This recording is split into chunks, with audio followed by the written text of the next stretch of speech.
Kinawawa ng Indiana Pacers si Giannis at yung Milwaukee Bucks sa Game 1. Sa starting lineup kasi ng Bucks, si Giannis lang ang naka-double digit. Sinamahan pa ng dalawang itlog, si Taurean Prince na mayroong 0 points, 3 rebounds at 3 assists. Lalo na si Kuzma na lahat ng kanyang stat line, 0. Talagang mapapaalis ng maaga si Giannis sa Bucks. Mas may impact pa nga si Damian Lillard na nagkaroon ng technical na makipagsagutan kay Tyrese Haliburton. Umabot pa kasi ng 28 points ang lamang ng Indiana kontra Milwaukee Bucks. Naka-double digit naman si Gary Trent, KPJ at AJ Green. Kaso non-impact yun kumpara sa 6 na players ng Pacers na naka-double digit. Pinagtanggol din naman agad ni Doc Rivers si Kuzma na mahirap talagang umiscore kung hindi niya makukuha yung bola. Nagkakaroon kasi ng attempt si Kuzma nung first half sa last 2 seconds ng shot clock. Kailangan nila di umanong i-involve si Kuzma para makascore. Alam naman talaga yun ni Doc Rivers pero hindi niya ginawa sa Game 1. Sinolo ata talaga ni Giannis yung bola dahil 23 attempts na meron siyang 15 free throws. Well balanced din ang scoring ng Indiana, 25 points kay Siakam, 19 points kay Turner. Si Haliburton naman malas pa, nasa 10 points, 7 rebounds pero meron 12 assists. 3 out of 13 pa siya sa field at 0 out of 7 sa 3-point area. Muntik niya pansamahan si Taurean Prince at si Kuzma sa pagbebenta ng itlog. Nasa Pacers agad ang advantage dahil nakuha nila ang Game 1. Dominante pa nun si Giannis na 36 points, 12 rebounds kaso 1 assist lang dahil nga hindi nakakapuntos yung mga kasama niya. After ng disaster Game 1 ng Milwaukee Bucks, agad in-announce ni Sham na si Damian Lillard babalik.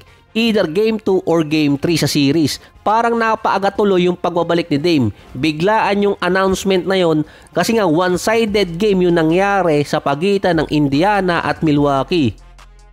Kinulang ang 4 na quarter sa pagitan ng Clippers at Nuggets. Nakipag-agawan pa ng bola si Jokic dito kay Van Gundy na assistant ng Clippers. Nakakalimutan kong andito nga pala to. Isa sa naging dahilan kung bakit maganda yung defense ng Clippers at nakakasabay sa regular season kahit walang Kawhi. Inaatake lang naman ni Kawhi yung defense ng Nuggets. Mapa Jokic or kahit dalawa pa yung sumasabay sa kanya, nakakaskore pa rin. Si Westbrook naman tumitira ng clutch 3 lalo na nung last quarter. Kaso hindi pa rin mawawala sa kanya yung super layup lalo na nung second quarter kaya pwede pang bawiin yun. Isa sa mga defense style na ginawa ng Nuggets, pinupuwersa nilang si Kawhi ang maging playmaker sa Clippers dahil nagkakaroon siya ng turnover. Kapag kasi si Kawhi ay didiretso para makascore papuntang paint or kahit mid-range, nakakascore agad siya. Pero kapag si Kawhi ay napigilan agad makascore, hindi agad siya makakahanap ng pwedeng pasahan at nagkakaroon ng turnover. Nasusundutan pa ng bola itong si Kawhi kapag si Jamal Murray ang nagbabantay sa kanya na nagkokos din na mawala yung turnover at lalo na yung isang best possession para sana sa Clippers.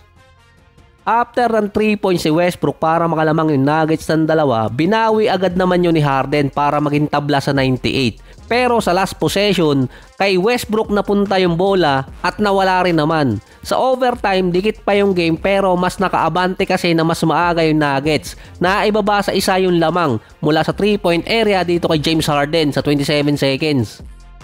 Yung 4 na free throws mula kay Gordon at kay Jokic, yun ang nakasecure ng game para sa Denver. Nasa 22 points, 6 rebounds, 2 assists at 7 turnover si Kawhi. Si Zubac naman 21 points at 13 rebounds. Non-factor muna si Powell na limit sa 12 points. Si Harden naman 32 points, 11 assists at 4 out of 9 sa 3-point area. Samantalang sa Nuggets, si Jokic meron 29, 9 at 12. Si Jamal Murray medyo malas pa sa field pero yung defense din niya na may kasama pang 21 points, 9 rebounds at 7 assists. At yung mahiwagang sundot niya kay Kawhi. Main factor din si Aaron Gordon na kapag umiscore kasi siya ng mahigit 20, mahirap matalo yung Nuggets. Meron siyang 25 points at 8 rebounds. Nalimit pa noon si Batang Quiapo, si MPJ sa 3 points pero si Westbrook nasa 15 points sa Game 1. Intense agad yung dalawang team. Major advantage doon yung kay Kawhi na hindi siya matrap ng Nuggets.